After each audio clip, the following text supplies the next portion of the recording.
สวัสดีอาจารย์และเพื่อนนักศึกษาข้าพเจ้าเองชื่อกู้มัวจงหวาสังกัดอยู่สาขากู้คณิตศาสตร์ปีซีมื้อนี้ข้าพเจ้าจะมาแก้บทฝึกหัดสุขที่6วิชาแสงสว่างข้อที่36 32และ33ซึ่งเป็นในนั้นพวกเราไปเบื้องนำกันเอาวันนี้เราจะมาแก้บทฝึกหัดวิชาแสงสว่างข้อที่6ข้อที่36นะสุขที่6ข้อที่36ตาของคุณผู้หนึ่งแนมจ้าจุกอูตามทิศตั้งสื่อลงไปโดยห่างจากหน้าน้ำขึ้นไประยะ 1.2 เมตรปลาตัวหนึ่งยุกนิ่งอยู่ในน้ำลึกจากหน้าน้ำลงไป 0.8 เมตรถามว่าระยะห่างที่ปลาเห็นคนและคนเห็นปลานั้นเท่ากับเท่าใดบ่แม่นเนาะเท่ากันบ่และแม่นเท่าใดถ้าเพิ่นวางแว่นเพียนเรียบนอนใส่พื้นอันลึก 0.6 เมตรตาของคนผู้นั้นส่งเบิ่ง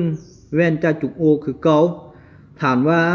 เราจะเห็นรูปของเราห่างจากตนเองเท่าใด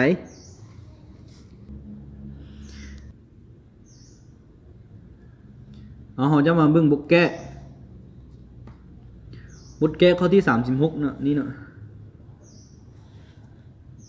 จะวางเป็นกรณีที่1กรณีคุณเบิ่งปลาจากรูปตัวนี้หมายความว่าคนจะอยู่นี่นะจะเป็นตาของคุณเบิ่งปลาอยู่ในพื้นนี้อันนี้จะเป็นหน้าน้ำระยะแต่หน้าน้ำไปหาตาของคุณแม่น 1.2 เมตรระยะแต่หน้าน้ำไปหาปลาแม่น 0.8 เมตรเนาะและแม็กแสงจะไปเตะปลาไปหาสายตาของคุณอันนี้จะเป็นเขาจะวางเป็น n1 และ n2 ฉะนั้นสิ่งที่ต้องการก็คือซอกหาระยะเตะระยะคุณเบิ่งปลาจะเห็นว่าเท่าใดเมตรฉะนั้นเขาจะวางเป็นy 1เท่ากับ 1.2 บวกให้ s ขีดหมายความว่าตัวนี้ถ้าคุณเบิ่งปลาแล้วที่ตั้งของปลามันจะตื้นขึ้นหมายความว่าจะอยู่จะตื้นมาหาหน้าน้ำแล้วเขาก็จะได้ s ขีดจะอยู่ในจุดดำนี้ x ขีดและ s จะอยู่ที่ตั้งของปลาฉะนั้นเราไปซ่อหา s ขีดตามสูตร s ขีดส่วนให้ s เท่ากับ n 2ส่วนให้ n 1ถอนเอา s ขีดเท่ากับ s คูณให้ n 2หารให้ n 1แทนค่าไส้เราก็จะได้ 0.8 คูณให้1เพราะว่า n 2นี่ของอากาศเท่ากับ1 1ส่วนให้4ส่วน3 4ส่วน3ตัวนี้จะเป็นค่าอัตราการแสงของน้ำเท่ากับ 0.8 นอกคูณนอกในคูณในจะเท่ากับ 0.8 คูณให้3ส่วน4 3คูณให้ 0.8 เท่ากับ 2.4 หารให้ 4 เท่ากับ 0.6 เอาค่าของ 0.6 นี้ไปแทนใส่0.1เขาก็จะได้y เท่ากับ 1.2 บวกให้ 0.6 เท่ากับ 1.8 ตัวนี้จะแม่นระยะคนเห็นปลาหรือว่าแม่นระยะที่ปลาห่างจากคนเขาจะไปต่อกรณีที่2คือกรณี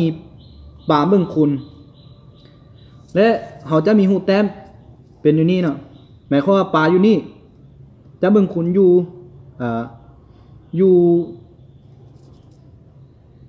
อันถึงหน้าน้ำหมายความอยู่ถึงบกอยู่อันแคมหนองเนาะแล้วหมายความว่าปลาตัวนี้เบิ่งคนอยู่นี่แล้วจะเห็นคนยับไป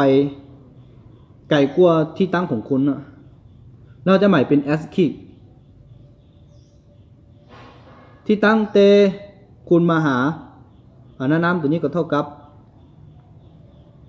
ยังบ่ทันหัวตัวนี้เนาะเพราะเขายังอยากต้องการส่องหาที่ตั้งของs ขีดของคนและเขาฮู้ระยะเตหน้าน้ำไปหาปลาแม่น 0.8 ฉะนั้น เขาก็จะวางเป็น y 2เท่ากับ 0.8 บวกให้ s ขีดของคูณเขาจะหมายเป็นสมมุติ2ซ่องหา s ขีดตามสูตรs ขีดหันให้ s เท่ากับ n 2หันให้ n 1ถอนออก s ขีดก็จะเท่ากับ s คูณให้ n 2หันให้ n 1 s ตัวนี้เขาหัวเท่ากับ 0.8 เอา 0.8 แทนใจคูณให้4ส่วน3หารให้ 1ตัวนี้นอกในคูณในเนาะเขาก็จะได้ 0.8 คูณให้4ส่วน3เท่ากับ 1.6 แล้วเอาค่าของ 1.6 นี้ไปแทนใส่สูตรคูณ2เขาก็จะได้y 2นี้เท่ากับ 0.8 บวกให้ 1.6 เท่ากับ 2.4 ฉะนั้นจาก2กรณีนี้จาก2กรณีข้างถึงเราสามารถสังเกตเห็นว่าระยะห่างที่ปลาเห็นคนและคนเห็นปลานั้นแม่นบ่เท่ากันเอาไปต่อกรณีที่3คือกรณีวางแว่นเพียนใส่พื้นอ่านและจะเห็นรูปของตนจะเห็นรูปห่างจากตนเอง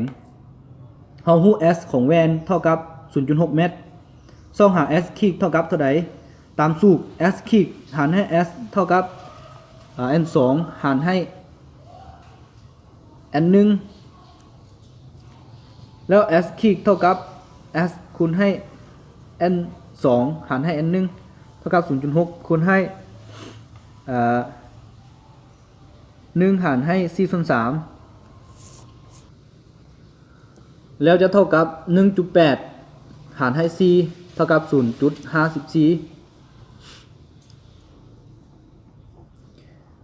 คนเห็นแว่นอยู่ห่างจาก